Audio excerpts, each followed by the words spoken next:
ನಮಸ್ಕಾರ. ದೇವರೇ ಗತಿ. ಪ್ರತಿ ಜೀವಾತ್ಮದಲ್ಲಿಯೂ ಪರಮಾತ್ಮ.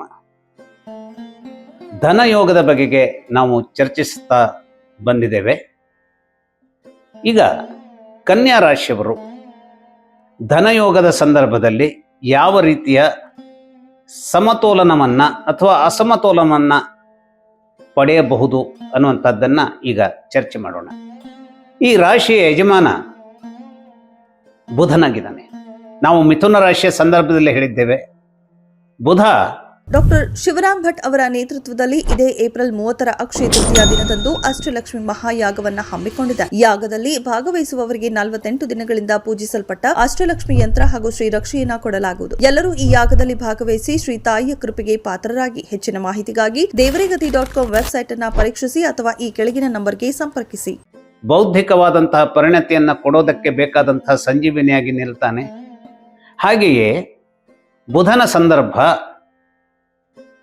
ಒಂದು ರೀತಿಯ ಇಡೀ ಜಗತ್ತು ಸ್ವೀಕರಿಸಬಹುದಾದ ಅಥವಾ ಒಂದು ಊರಲ್ಲಿಯೇ ವಿದ್ವಾಂಸನಾಗಿ ಅರಳಿ ನಿಲ್ಲುವಂತಹ ಈ ಒಂದು ಬುದ್ಧಿಮತ್ತೆಯನ್ನು ಪ್ರದರ್ಶಿಸೋದಕ್ಕೆ ಬೇಕಾದಂತಹ ಶಕ್ತಿ ಧಾತುಗಳನ್ನು ಬುಧ ಒದಗಿಸಬಲ್ಲ ಅಂತ ಹೇಳ್ತಾ ಇದ್ದೇನೆ. ಹಾಗಾಗಿ ಮಿಥುನ ರಾಶಿಯವರು ಹೇಗೆ ಜ್ಞಾನದ ಮೂಲಕವಾಗಿ ಜಾಗತಿಕವಾಗಿ ಒಂದು ಆಧಾರವನ್ನು ಹೊಂದಿದಂತಹ ವ್ಯಕ್ತಿಗಳಾಗಿ ನಿಲ್ಲಬಲ್ಲರೋ, ಹಾಗೆಯೇ ಈ ಒಂದು ಕನ್ಯಾ ರಾಶಿಯ ಜನರೂ ಕೂಡ ಆ ತಮ್ಮ ಬೌದ್ಧಿಕ ಶಕ್ತಿಯಿಂದ ಆ ವಿದ್ವಾಂಸರು ಅನ್ನುವಂತಹ ಒಂದು ತಮ್ಮ ಬೌದ್ಧಿಕ ಮಟ್ಟದ ಒಂದು ಶ್ರೇಷ್ಠತೆಯಿಂದ ಜನರನ್ನು ಆಕರ್ಷಿಸುವಂತಹ, ಆ ಮೂಲಕವಾಗಿ ಒಂದು ರೀತಿಯ ಜನಸಂಪರ್ಕವನ್ನು ನಾವು ಸಕಾರಾತ್ಮಕವಾಗಿ ಮಾಡಿಕೊಂಡಿದ್ದೇವೆ ಅನ್ನುವಾಗ ಏನಾಗುತ್ತೆ, ನಮ್ಮ ಸಹಾಯಕ್ಕೂ ಜನ ಬರ್ತಾರೆ. ಹಾಗೆ ಅಲ್ಲ, ಜನರ ಮೂಲಕವಾಗಿ ನಾವು ಏನನ್ನ ಮಾಡಬಹುದು ಅನ್ನುವಂಥದ್ದಕ್ಕೂ ಒಂದು ಸರಿಯಾದ ದಾರಿ, ಯುಕ್ತವಾದ ದಾರಿ ನಮಗೆ ಸಿಗ್ತಾ ಇರುತ್ತೆ. ಈ ದಾರಿ ಸರಿಯಾದ ರೀತಿಯಲ್ಲಿ ಸಂಯೋಜಿಸಲ್ಪಡ್ತು ಅಂತಾದರೆ ನಾವು ಸಂಗ್ರಹಿಸಬೇಕಾದಂತಹ ಯಾವುದೇ ಇರಲಿ, ನಮ್ಮ ಶ್ರಮದ ಮೂಲಕ, ನಮ್ಮ ವರ್ಚಸ್ಸಿನ ಮೂಲಕ, ನಮ್ಮ ಯಶಸ್ಸಿನ ಮೂಲಕ ದುರ್ಬುದ್ಧಿಯನ್ನು ತೋರಿಸದೆ ನಾವು ಹಣವನ್ನು ಸಂಪಾದಿಸಿದ್ದೇವೆ ಅಂತಾದರೆ ಅದು ನಿಜಕ್ಕೂ ಅದ್ಭುತವಾದಂತಹ ಸಂಗತಿ. ಅದು ಎಷ್ಟೇ ಹಣ ಬರಲಿ ಅದು ಸ್ವಾಗತಾರ್ಹ. ಆದರೆ ಕೆಟ್ಟ ರೀತಿಯಲ್ಲಿ ಸಂಪಾದಿಸುವಂತಹ ಹಣ ಏನು ಅಂತ ನಾನು ವಿಶೇಷವಾಗಿ ಅದನ್ನು ವಿವರಿಸಿ ಹೇಳಬೇಕಾಗಿಲ್ಲ, ಸಾಕಷ್ಟು ದಾರಿಗಳುಂಟು. ಆದರೆ ಬೌದ್ಧಿಕವಾಗಿ ಬುದ್ಧಿಮಟ್ಟದಲ್ಲಿಯೇ ಹಣವನ್ನು ಸಂಗ್ರಹಿಸಬಹುದಾದಂತಹ ಚಾತುರ್ಯವನ್ನು ಈ ಒಂದು ಕನ್ಯಾ ರಾಶಿಯ ಜನ ಹೊಂದಿರ್ತಾರೆ. ವಿಶೇಷವಾಗಿ ಅದರಲ್ಲೂ ಕೂಡ ಈ ಏನು ನಾವಿವತ್ತು ರಿಯಲ್ ಎಸ್ಟೇಟ್ ಅಂತ ಹೇಳ್ತೀವಿ, ಅಥವಾ ಈ ಒಂದು ಇದನ್ನು ನಾವು ಒಂದು ಭೂ ಸಂವರ್ಧನೆ, ಯಾವುದೋ ಒಂದು ಜಾಗವನ್ನು ಲೇಔಟನ್ನಾಗಿ ಪರಿವರ್ತಿಸುವಂಥದ್ದು, ಅಥವಾ ಯಾವುದೋ ಒಂದು ಜಾಗದಲ್ಲಿ ನಾವು ನಮ್ಮದೇ ಆದಂತಹ ಒಂದು ಬೇರೆ ರೀತಿಯ ವ್ಯಾಪಾರಿ ಇವರನ್ನ ಕಾಂಪ್ಲೆಕ್ಸ್ಗಳನ್ನು ಕಟ್ಟಿಬಿಡುವಂಥದ್ದು, ಅಥವಾ ಹಣಕ್ಕೆ ಕೊಂಡು ಅಂಥದ್ದೊಂದು ಇದನ್ನು ಮಾಲ್ ಅಂತ ಹೇಳ್ತೀವಿ ಅಥವಾ ಬಿಗ್ ಬಜಾರ್ ಅಂತ ಹೇಳ್ತೀವಿ, ಇಂಥದ್ದನ್ನೆಲ್ಲ ಮಾಡುವುದರ ಮೂಲಕವಾಗಿ ನಾವು ಜನರನ್ನು ಹೆಚ್ಚಾಗಿ ನಮ್ಮಲ್ಲಿಗೆ ಆಕರ್ಷಿಸಿಕೊಳ್ಳಬಹುದಾದಂತಹ, ನಾವು ಯಾವುದೇ ಒಂದು ಕಾಂಪ್ಲೆಕ್ಸನ್ನು ನಾವು ಕಟ್ಟಿದೆವು ಅಂತಾದರೆ ಅಲ್ಲಿ ಅನೇಕ ರೀತಿಯ ವಾಣಿಜ್ಯಕ್ಕೆ ವಿಚಾರಗಳು ತಮ್ಮ ಕೇಂದ್ರಗಳನ್ನು ಸ್ಥಾಪಿಸಿಕೊಳ್ಳುವುದರತ್ತ ಅದು ತನ್ನದೇ ಆದಂತಹ ಒಂದು ಆಸಕ್ತಿಯನ್ನು ತೋರಿಸ್ತಾ ಇರ್ತವೆ. ಈ ಎಲ್ಲದರ ಮೂಲಕವಾಗಿ ಹಣವನ್ನು ಇವರು ಹೆಚ್ಚಾಗಿ ತಮ್ಮ ಒಂದು ಹಣದ ಮೂಲವನ್ನಾಗಿ ನಿರ್ಮಿಸಿಕೊಡಬಲ್ಲರು. ಅಷ್ಟೇ ಅಲ್ಲ, ಆ ಹಣವನ್ನು ಹೆಚ್ಚಿನ ರೀತಿಯಲ್ಲಿ ಸಂಪಾದಿಸಲಿಕ್ಕೆ ತಮ್ಮದಾದಂತಹ ದಾರಿಯನ್ನು ಇವರು ಪಡ್ಕೊಳ್ಬಲ್ಲರು. ಹಾಗಾದರೆ ಇವರಿಗೆ ನಿರ್ದಿಷ್ಟವಾದ ರೂಪದಲ್ಲಿ ಒದಗಿ ಬರುವಂತಹ ಗ್ರಹಗಳ ಶಕ್ತಿ ಯಾವುದು ಕೇಳಿದ್ರೆ, ನಾನೀಗ ಸಿಂಹರಾಶಿಯವರ ಬಗೆಗೆ ಹೇಳಿದೆ.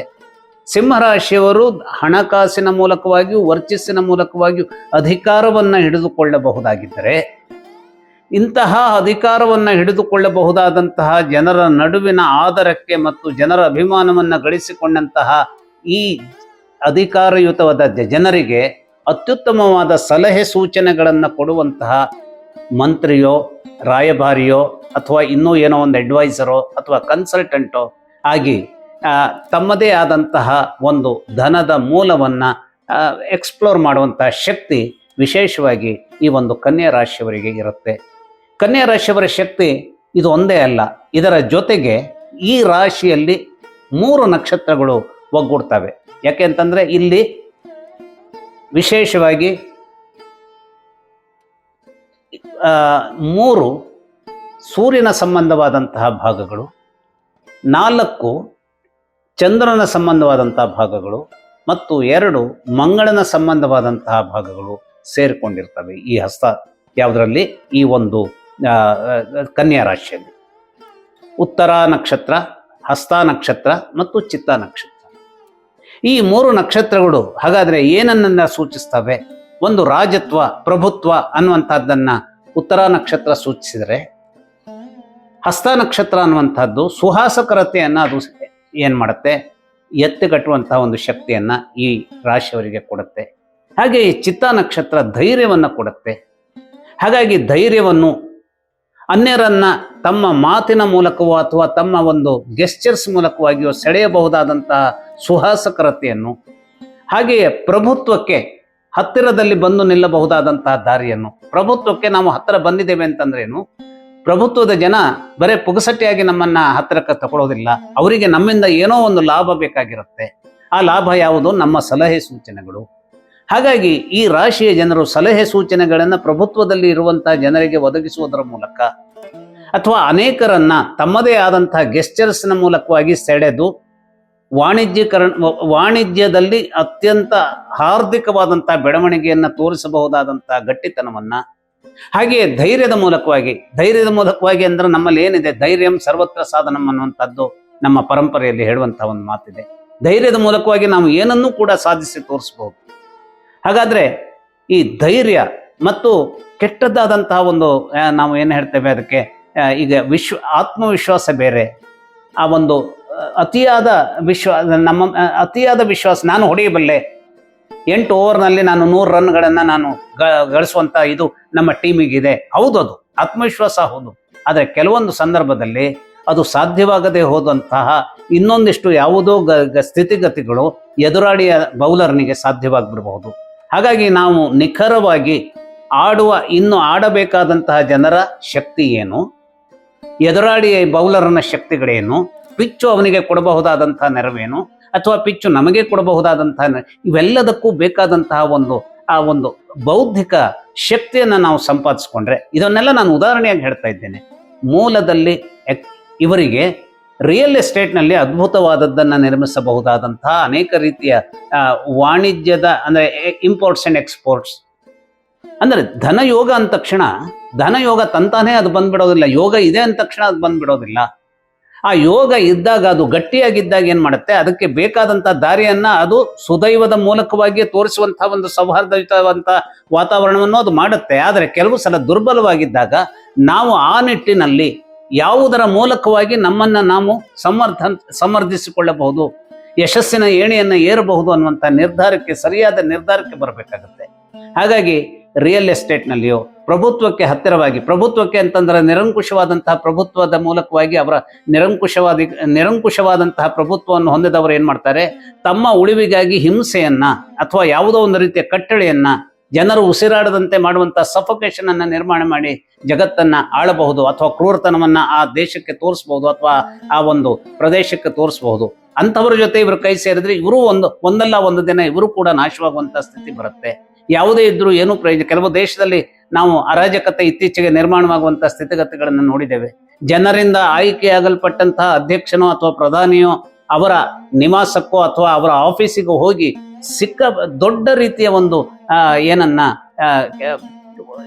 ಈ ಒಂದು ಅರಾಜಕತೆಯ ಸ್ಥಿತಿಯಲ್ಲಿ ಅಲ್ಲಿಂದ ಯಾವುದನ್ನೆಲ್ಲ ವಸ್ತುಗಳನ್ನ ಎತ್ತುಕೊಂಡು ಬರುವಂತಹದ್ದು ಅಥವಾ ಜನಜೀವನದ ರೂಲ್ಸ್ ಏನಿದೆ ಅದನ್ನೇ ಬೇರೆ ರೀತಿಯಲ್ಲಿ ಡಿಬೇಟ್ ಮಾಡಿ ಜನರ ಹಿಂಸೆಗೆ ಕಾರಣವಾಗುವಂತಹದ್ದು, ಇಂಥದ್ದೆಲ್ಲ ನಾವು ಇವತ್ತು ಅನೇಕ ದೇಶಗಳ ಸ್ಥಿತಿಗತಿಗಳಲ್ಲಿ ನೋಡಿದ್ದೇವೆ. ಅದು ಇಂಟರ್ನ್ಯಾಷನಲ್ ಆದಂತಹ ಪ್ರಾಬ್ಲಮ್ ಆಗಬಿಡ್ಬೋದು ಅಥವಾ ಇಂಟರ್ನ್ಯಾಷನಲ್ ಆದಂತಹ ಯಾವುದೋ ಒಂದು ದುಷ್ಟಶಕ್ತಿ ದೂರದಲ್ಲಿದ್ದು ಯಾವುದೋ ಒಂದು ದೇಶಕ್ಕೆ ತೊಂದರೆ ಆಗಬೇಕು ಅನ್ನೋದರ ಬಗ್ಗಾಗಿ ಈ ದೇಶದ ನಾಶವನ್ನೂ ಅವರು ಮಾಡಬಹುದಾದ ಸ್ವರೂಪದಲ್ಲಿ ಮಾಡಿ ಅದನ್ನು ನಾವು ಅರ್ಥ ಮಾಡ್ಕೊಳ್ಬೇಕು. ಇವರು ನಾಶವನ್ನ ಮಾಡಲಿಕ್ಕೆ ಮುಂದಾಗ್ತಾ ಇದ್ದಾರೆ, ನಮ್ಮ ನಾಶಕ್ಕೆ ನಾವೇ ಕಾರಣ ಮಾಡ್ಕೊಳ್ಳಬಾರದು. ಈಗ ಇದು ಸ್ವಲ್ಪ ನೆರವಾದಂತೆ ಕಂಡರೂ ಕೂಡ ಬರುವ ದಿನಗಳಲ್ಲಿ ಅನೇಕ ರೀತಿಯ ಬಿಕ್ಕಟ್ಟುಗಳನ್ನು ಎದುರಿಸುವಂತಹ ಸ್ಥಿತಿಗತಿಗಳನ್ನು ನಾವಾಗಿಯೇ ನಾವು ಸ್ವಾಗತಿಸಬಹುದಾದಂತಹ ಒಂದು ಅಚಾತುರ್ಯವನ್ನು ಮಾಡ್ಕೊಳ್ತಾ ಇದ್ದೇವೆ ಅನ್ನೋದನ್ನು ಯೋಚಿಸ್ಲಿಕ್ಕೆ ಹೋಗೋದಿಲ್ಲ. ನಮ್ಮಲ್ಲಿ ಹೇಗಿದೆ ಅಂತಂದ್ರೆ, ನಾವು ಆ ಸಂದರ್ಭದ ಒಂದು ಒತ್ತಡಕ್ಕೆ ಒಳಗಾದ್ವಿ ಅಂತಂದ್ರೆ ನಾವು ನಾಳೆ ಹಾಳಾದರೂ ಅಡ್ಡಿ ಇಲ್ಲ, ನಮ್ಮ ಎದುರಾಳಿ ಪೂರ್ಣವಾಗಿ ಇವತ್ತೇ ಹಾಳಾಗಬೇಕು ಅನ್ನುವಂಥ ಒಂದು ಕೆಟ್ಟ ವಿಚಾರಕ್ಕೆ ಬಂದ್ಬಿಡ್ತೇವೆ.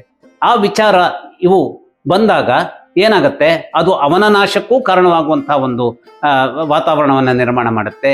ಇನ್ನು ಕೆಲವೇ ದಿನಗಳಲ್ಲಿ ನಮ್ಮ ನಾಶಕ್ಕೂ ಬೇಕಾದಂತಹ ಪೂರ್ವ ಉರುವ ಏನನ್ನ ಆ ಒಂದು ನಿಕ್ಷೇಪಗಳನ್ನು ಅದು ಅಲ್ಲಿ ಬಿತ್ತು ಬಿಡುತ್ತೆ. ಅದು ಯಾವಾಗಲೂ ಬಂದು ಅದು ಸರ್ಪದ ಹೆಡೆಯ ರೂಪದಲ್ಲಿ ನಮ್ಮನ್ನು ಬಂದು ಕಚ್ಚಿಬಿಡುತ್ತೆ. ಹಾಗಾಗಿ ಮುಖ್ಯವಾಗಿ ಈ ಒಂದು ಕನ್ಯಾ ರಾಶಿಯವರು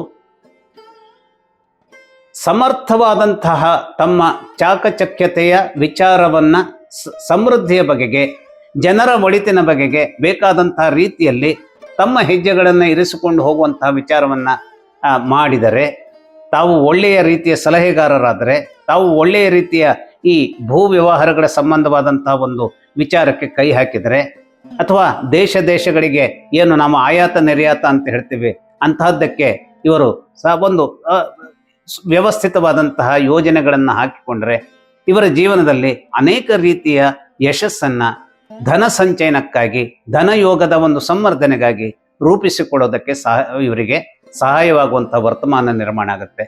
ಅಷ್ಟೇ ಅಲ್ಲ, ಆಹಾರದ ಬಗೆಗಾಗಿಯೂ ಕೂಡ ಇವರು ಅನೇಕ ರೀತಿಯ ಸಂಸ್ಕರಣಾ ಘಟಕಗಳನ್ನು ಮಾಡಬಹುದಾಗಿದೆ. ಇಲ್ಲಿ ಏನು ಅಂತಂದರೆ, ಯಾವ ರೀತಿಯ ಕೆಲಸಕ್ಕೆ ನಾವು ಮುಂದಾಗ್ತೇವೆ ಅನ್ನುವಂತಹದ್ದಕ್ಕೆ ನಾವು ಹೋಗ್ತೇವೆಯೋ ಆ ಕೆಲಸಕ್ಕೆ ಬೇಕಾದ ಚಾಕಚಕ್ಯತೆಗಳನ್ನು ಅಥವಾ ಪೂರ್ವಭಾವಿಯಾದಂತಹ ಒಂದಿಷ್ಟು ಒಂದು ಏನು ನಾವು ಮಾಸ್ಟ್ರಿ ಅಂತ ಹೇಳ್ತೇವೆ, ನಾವು we should become A master in it. ನಾನೀಗ ಯಾವುದೋ ಒಂದು ಆಯಾತ ನಿರ್ಯಾತದ ಒಂದು ಕೆಲಸಕ್ಕಾಗಿ ಮುಂದಾಗ್ತಾ ಇದ್ದೇನೆ ಅಂತಂದ್ರೆ, ಆ ದೇಶ ಯಾವುದನ್ನ ನಿರೀಕ್ಷೆ ಮಾಡುತ್ತೆ, ಆ ದೇಶಕ್ಕೆ ಸುಲಭವಾದ ಬೆಲೆಯಲ್ಲಿ ನಾನು, ಯಾಕೆಂದ್ರೆ ಅಲ್ಲೊಂದು ಕಾಂಪಿಟೇಷನ್ ಇರುತ್ತೆ. ಈಗ ನಾನು ಕೀನ್ಯಕ್ಕೆ ಯಾವುದೋ ಒಂದು ವಸ್ತುವನ್ನು ಕಳಿಸ್ತೇನೆ ಅಂತಂದ್ರೆ, ಕೀನ್ಯ ಜಗತ್ತಿನ ಎಲ್ಲ ಕಡೆಗೂ ತನ್ನ ಒಂದು ವ್ಯಾಪ್ತಿಯನ್ನು ಅದು ವಿಸ್ತರಿಸಿಕೊಂಡಿರುತ್ತೆ. ಭಾರತದಲ್ಲಿ ಒಳ್ಳೇದು ಸಿಗಬಹುದು, ಅಥವಾ ಚೀನಾದಲ್ಲಿ ಸಿಗಬಹುದು, ಅಥವಾ ಜಪಾನ್ನಲ್ಲಿ ಸಿಗಬಹುದು, ಅಥವಾ ಶ್ರೀಲಂಕಾದಲ್ಲಿ ಸಿಗಬಹುದು. ಹಾಗಾಗಿ ನಾವು ಅವರಿಗೆ ಬೇಕಾದಂತಹ ಒಂದು ನೆಲೆಯಲ್ಲಿ, ನಮಗೂ ಲಾಭವಾಗುವಂತಹ ಬೇಕಾದ ನೆಲೆಯಲ್ಲಿ, ನಮ್ಮ ಆ ಒಂದು ಏನು ಬೌದ್ಧಿಕವಾದಂಥ ನೆಲೆಯಲ್ಲಿ ನಾವು ಆ ಎಲ್ಲ ವಿಚಾರಗಳನ್ನು ಅರಿತು ಮಾಸ್ಟರಿಯನ್ನು ಪಡೆಯುವಂತಹ ಒಂದು ವಿಚಾರವನ್ನು ಮಾಡಿಕೊಡ್ಬೇಕಾಗತ್ತೆ. ಅದಕ್ಕೆ ಬೇಕಾದಂತಹ ಶಕ್ತಿಯನ್ನು ಬುಧ ಕೊಡಬಲ್ಲ. ಹಾಗಾಗಿ ಇವರು ಬುಧನ ಮೇಲೆಯೇ, ಸೂರ್ಯನ ಮೇಲೆಯೇ ಹೆಚ್ಚು ಅವಲಂಬನೆಗೊಂಡಾಗ, ಅಂದರೆ ಅವಲಂಬನೆಗೊಳ್ಳುವುದು ಅಂತಂದ್ರೆ ಏನು, ಆ ಗ್ರಹಗಳ ಶಕ್ತಿ ಇವರಿಗೆ ದೊರಕಿದಲ್ಲಿ, ಆ ಗ್ರಹಗಳ ಶಕ್ತಿ ಒಳ್ಳೆಯದಾಗಿ ದೊರಕಿದಾಗಲೂ ರಾಹುಕೇತುಗಳು ಅಥವಾ ಚಂದ್ರನೋ ತೊಂದರೆಯನ್ನು ತಂದು ಬಿಡಬಹುದಾದಂತಹ ಸಾಧ್ಯತೆ ಇರುತ್ತೆ. ಅದಕ್ಕೆ ನಾವು ನೋಡಿ, ಈಗ ನಾವು ಬಾಲಗ್ರಹ ತೊಂದರೆ ಅಂತ ಹೇಳ್ತೇವೆ. ಈ ಬಾಲಗ್ರಹ ತೊಂದರೆ ಚಂದ್ರ ಮತ್ತು ಬುಧರ ಒಂದು ಕೆಟ್ಟ ಸಂಯೋಜನೆಯಿಂದ ಆಗ್ಬಿಡಬಹುದು. ಆ ಬಾಲಗ್ರಹದ ಸಂದರ್ಭದ ವಿಚಾರಗಳು, ಈಗ ನಾನು ದುಡಿಯುವಂತಹ ಒಂದು ಸಂಪೂರ್ಣವಾದಂತಹ ಒಂದು ಸುಹಾಸಕರ ಸ್ಥಿತಿಯಲ್ಲಿ ಇದ್ದೇನೆ ಅಂತ ಹೇಳಾದ್ರೂ ಕೂಡ, ಈಗ ನನ್ನ ಮಗನೋ ಮಗಳು ಈ ಬಾಲಗ್ರಹದ ಸಂದರ್ಭದಲ್ಲಿ ಏನೋ ತೊಂದರೆಯನ್ನು ಎದುರಿಸ್ತಾ ಇದೆ ಅಂತಾದರೆ, ಅಷ್ಟರ ಮಟ್ಟಿಗಿನ ಹಿನ್ನಡೆ ನನಗೆ ಸಾಧ್ಯವಾಗಿ ಬಿಡಬಹುದು. ಅಂದರೆ ನಾವು ಜೀವನದಲ್ಲಿ ಅರ್ಥ ಮಾಡ್ಕೊಳ್ಬೇಕು, ನಮ್ಮ ಯಶಸ್ಸು ಕೇವಲ ನಮ್ಮೊಬ್ಬರ ಯಶಸ್ಸಿನ ಒಂದು ಅಥವಾ ಬುದ್ಧಿಮಟ್ಟದ ಅಥವಾ ಯಾವುದೋ ಒಂದು ಕ್ರಿಯಾಶೀಲತೆಯ ಮೂಲಕವಾಗಿ ಮಾತ್ರ ಸಾಧ್ಯವಾಗೋದಿಲ್ಲ. ಆ ಸಂದರ್ಭದ ನಮ್ಮ ಸುತ್ತಮುತ್ತಲಿನ ವಿಚಾರಗಳು, ನಮ್ಮ ಕೌಟುಂಬಿಕ ಸ್ಥಿತಿ ಹೇಗೆ, ಗೆಳೆಯರ ಸ್ಥಿತಿ ಹೇಗೆ, ನಮ್ಮ ಹಿರಿಯರ ಸ್ಥಿತಿ ಹೇಗೆ, ಈ ಎಲ್ಲ ಸ್ಥಿತಿಗಳು ಕೂಡ ನಮ್ಮ ಅಳಿವು ಉಳಿವಿನ ಸಂದರ್ಭದಲ್ಲಿ ಯಾವುದೋ ಒಂದು ಕಾರಣವನ್ನು ಮಾಡಿ ತನ್ನದಾದಂಥ ಒಂದು ಕೊಂಡಿಯನ್ನು ಅದು ಸಿಕ್ಕಿಸಬಹುದು. ಇದೆಲ್ಲವನ್ನು ಎಲ್ಲ ನೆಲೆಯಲ್ಲೂ ನಾವು ಅರ್ಥ ಮಾಡಿಕೊಂಡಾಗ ಮಾತ್ರ ಈ ವಿಶೇಷವಾಗಿ ಈ ಕನ್ಯಾ ರಾಶಿಯವರಿಗೆ ಜೀವನದ ಸಂದರ್ಭದಲ್ಲಿ ಸಂಪತ್ತನ್ನು ಗಳಿಸೋದಕ್ಕೆ ಬೇಕಾದಂತಹ ಸೂಕ್ತ ವ್ಯವಸ್ಥೆ ಸಾಧ್ಯವಾಗುತ್ತೆ. ಅದು ಸಾಧ್ಯವಾಗದೆ ಹೋದಾಗ ಅನೇಕ ರೀತಿಯಲ್ಲಿ ಇವರು ಸಿಂಕ್ ಆಗುವಂತಹ, ಅಂದರೆ ಮುಳುಗುವಂತಹ ಸ್ಥಿತಿಗತಿಗಳನ್ನು ಎದುರಿಸ್ತಾರೆ. ಹಾಗಾಗಿ ಎಚ್ಚರದಲ್ಲಿರಬೇಕು. ಬೌದ್ಧಿಕ ಮಟ್ಟದ ವಿಶೇಷತೆ, ಅನೇಕ ರೀತಿಯ ಮಾಸ್ಟರಿಗಳನ್ನು ಸಂಪಾದಿಸಿಕೊಡೋದ್ರ ಮೂಲಕ, ನಾವು ಹೇಳ್ತೀವಿ Jack of all master of ನನ್ ಅಂತ. Jack of all it is good thing. Jack of all ಆಗುವಂಥದ್ದು ಕೂಡ ಒಳ್ಳೆಯದೇ, ಎಲ್ಲದರ ಬಗ್ಗೆ ತಿಳ್ಕೊಳ್ಳುವಂಥದ್ದು. ಆದರೆ ಯಾವುದಾದ್ರೂ ಒಂದು ವಿಚಾರದಲ್ಲಿ ನಮ್ಮ ಮಾಸ್ಟರಿಯನ್ನು ನಾವು ಸಾಧಿಸಿಕೊಡದೆ ಹೋದರೆ ನಾವು ಮುಳುಗು ಬಿಡ್ತೀವಿ. ಅದರ ಬಗ್ಗೆ ಹಾಗಾಗಿ ಮುಳುಗದಂತೆ ತೇಲಬೇಕಾದಂತಹ ಒಂದು ಗಟ್ಟಿ ಬೌದ್ಧಿಕ ಶಕ್ತಿಯನ್ನು ಇವರು ಸಂಪಾದಿಸಿಕೊಂಡ್ರೆ ಧನಯೋಗದ ದೊಡ್ಡದಾದಂತಹ ಕುಂಭವನ್ನು ಇವರು ಸಂರಕ್ಷಿಸಿಕೊಳ್ಬಹುದು, ಒಳ್ಳೆಯದಾಗಿ ಜೀವನವನ್ನು ನಡೆಸಬಹುದು. ನಮಸ್ಕಾರ.